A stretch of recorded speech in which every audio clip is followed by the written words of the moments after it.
the biggest challenge is to get the initial momentum because that's a startup problem. That's not Right. specific to Solana ID, I would say, but like starting from zero, probably with anything in life, it's just painful. How do you actually go from an idea to creating a crypto project and becoming a blockchain business? So that's what we're going to find out today. We're talking to Simon from Solana ID, a platform that makes it easier to identify real users and reward those users.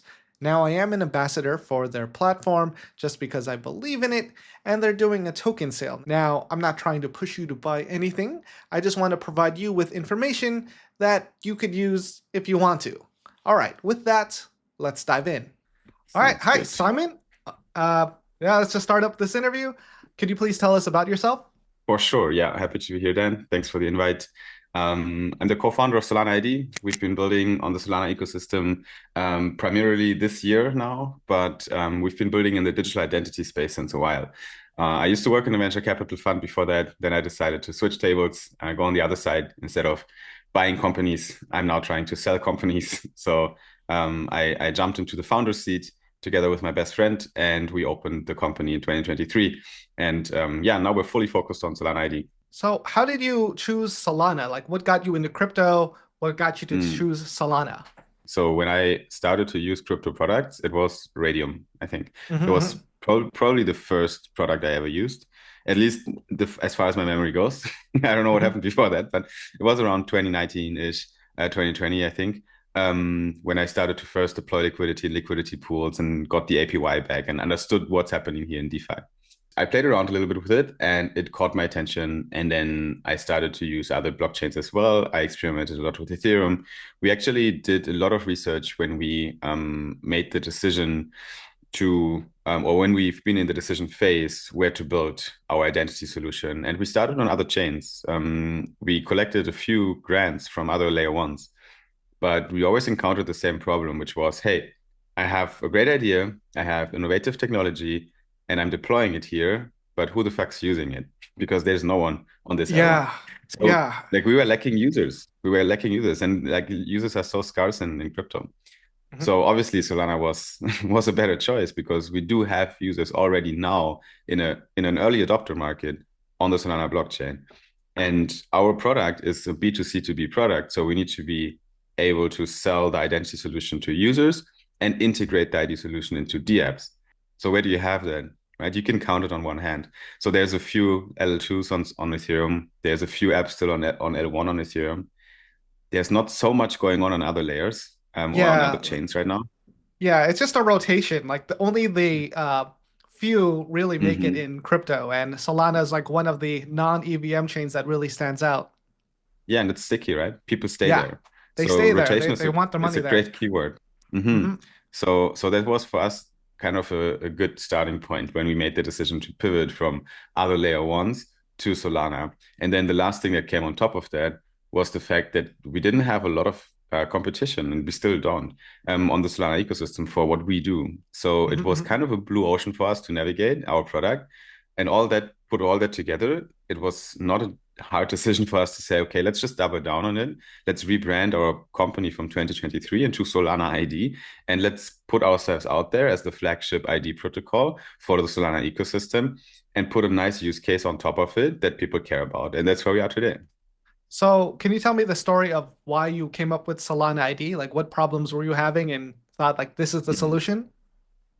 Actually, it was my co-founder, not myself. Like I'm the Okay. execution guy. You give me a great idea, and I get passionate about it because I love to Hmm. get shit done. So Hmm. I can maneuver. That's why I have the CEO hat, Hmm. in the company. But my co-founder is the CMO. He has the marketing background. He's the one that came from a performance marketing background. He's the one that knows how Facebook Business Manager works.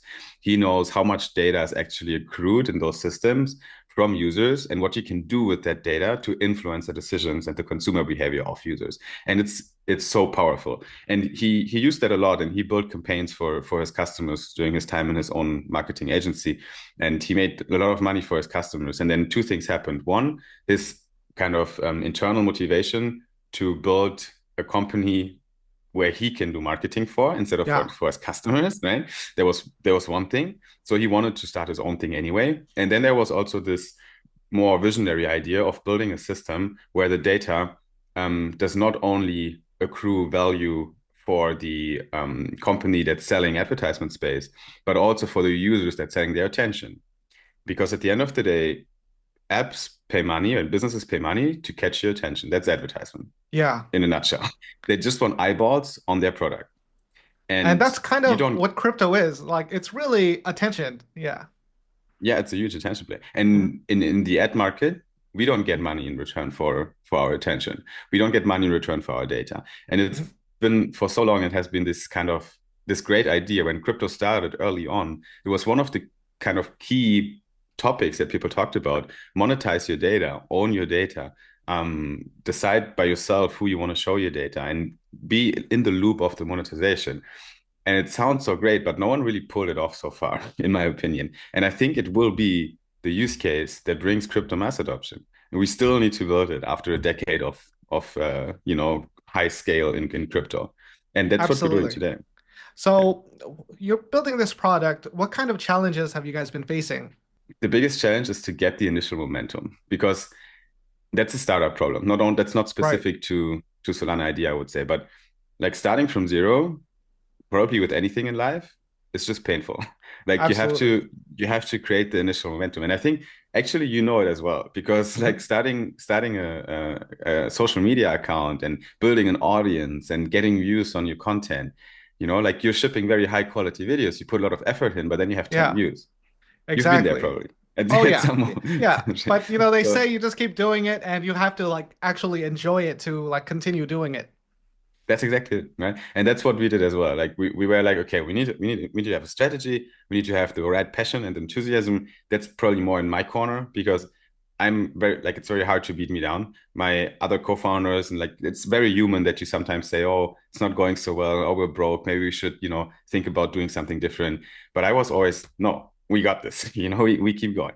And we tried to, iterate through it. And building that initial momentum was the biggest challenge, building the initial community, building the initial network of investors that are interested in buying into your company and giving you money, building the initial network of B2B partnerships that we could integrate with. Like that's a huge lift. And I think we kind of now arrived at a moment where the curve is picking up. So the momentum is picking up and we're starting to really get in that exponential growth phase on a lot of different levels of the company. Yeah, I think this is a thing that a lot of people don't think of when they think like, oh, I'm going to start a crypto project, I'm going to start my own business, and then they'll run into all these different walls and don't have the momentum to keep going. So, like You just many stop. crypto Like, projects, yeah, they just stop. They don't last a year. mm-hmm. And let's talk about the product you guys are building and the value for the users.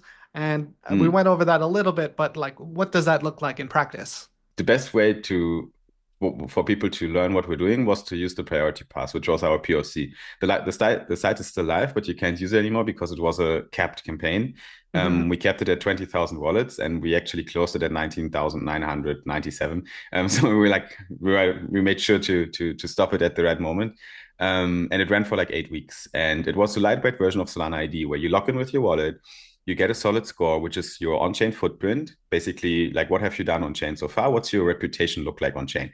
We give you the solid score. It's a set of like more than 30 criteria from on-chain behavior. And then we have an algorithm that computes this into a human readable number, right? That gives other people a signal because they only need to see that score and they're like, okay, that wallet already has a track record. He already spends money on chain. He already interacts with DeFi protocols. Like he has a history, right? That's one thing. Then you get that solid score in the priority pass, and then you can also start to on-ramp off-chain data into your ID backpack that's attached to your wallet. And that means you can connect your social media accounts. In future, you will be able to connect many more other Web2 based account systems and pull data from there. And that enriches your crypto wallet and turns it, what we say, into a super account instead of just a meaningless crypto wallet with no data. And Right. we always say the biggest superpower of Web3 is to have those user owned accounts that you carry around from app to app instead of opening an account with each app. So that's great, but I think that's a way how that's how developers describe it. I'd love to Yeah. describe it just and correct me if I'm wrong. Just Mm. for like the regular user who's like, what is this? Why should I get involved? Well, the problem is that there's a lot of farmers out there, there's a lot of bots that take a lot of the attention away from like real products, real Mm-hmm. users, and Mm-hmm. products want to be connected with real users and they're willing to pay for that. And they only want those real users and they're willing to reward them. And Mm-hmm. Solana ID is that bridge. Exactly it. That's exactly it. So what I was talking about right now was more the how and the what. Hmm. And like the last part of the how and the what would be that we're connecting the right user audience or the right people with the right DApps that are willing to spend their marketing budget on buying their attention. And that marketing budget is going to accrue in your Solana ID account because you're literally selling your attention to the apps, right? That's in a nutshell still how it works. So still how and what level. Now, why is this exciting for users? Because you can monetize your data backpack with Solana ID. You turn your account into a VIP account on Solana, and apps will try to capture your attention by giving you free airdrops, free whitelisting spots. They will be interested to give you in-app bonuses like trading grants, discounts on trading fees.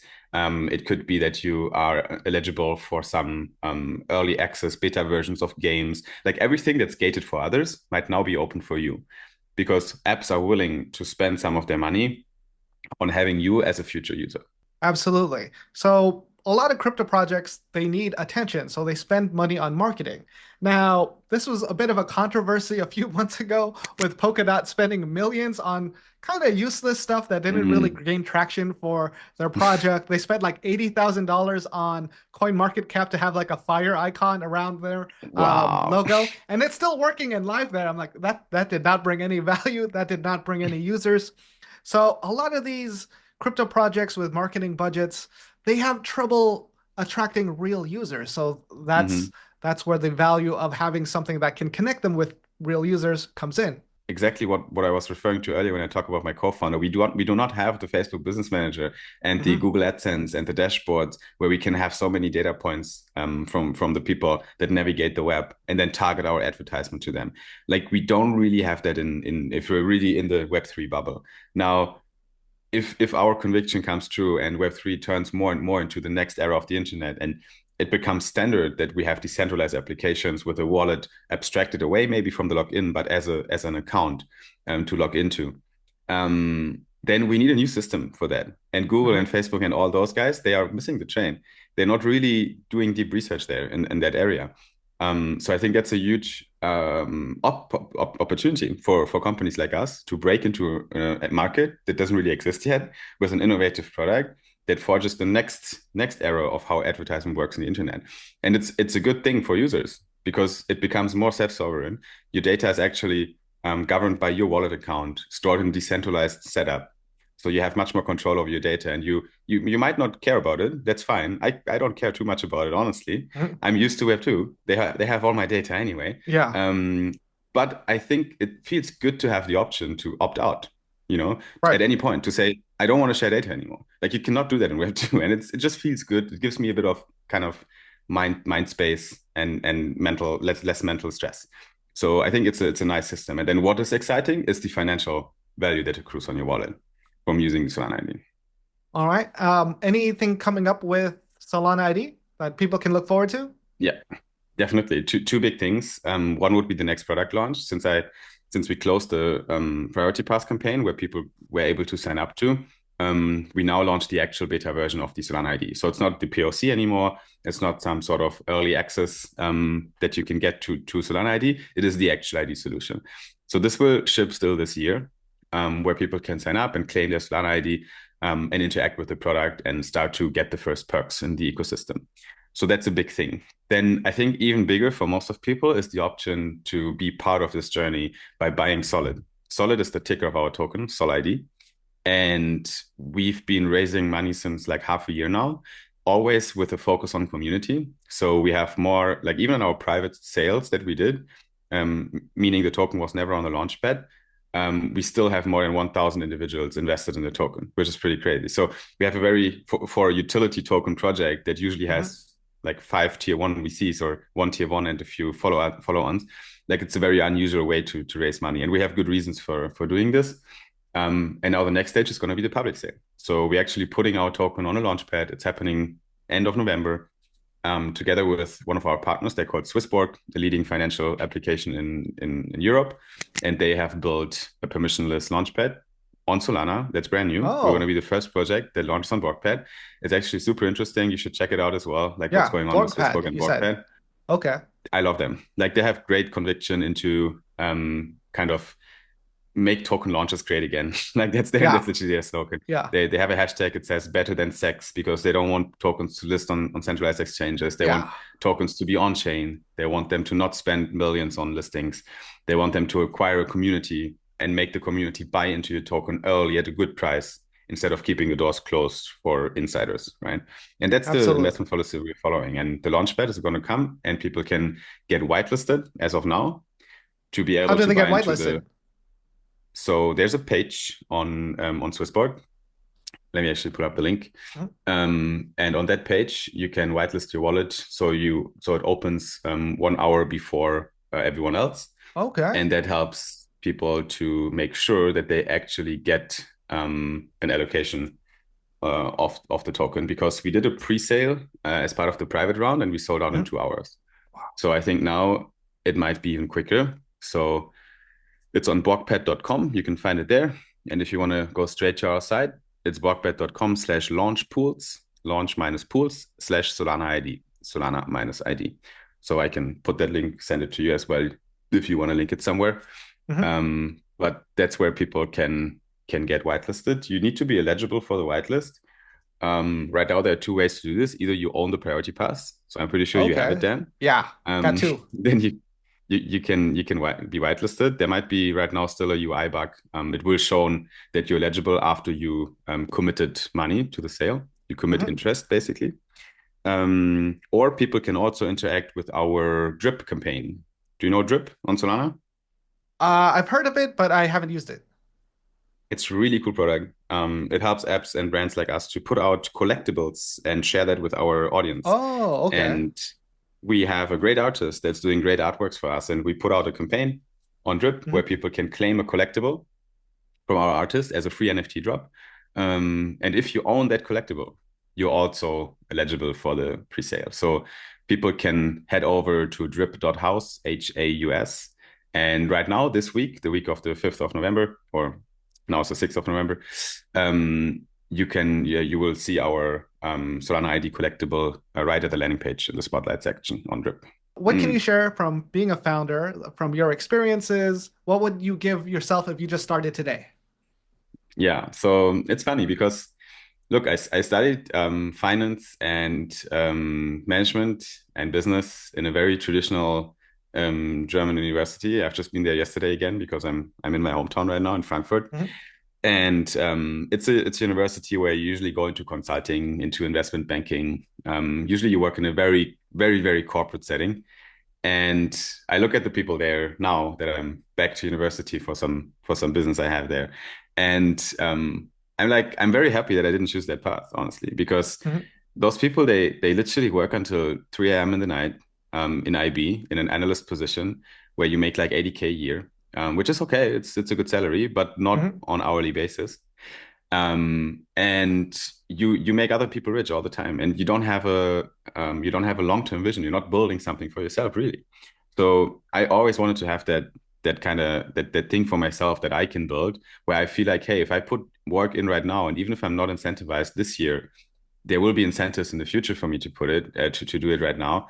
And it's my baby, it's my thing. I can control Mhm. this, Mhm. and I can make decisions on myself. It's a much better feeling.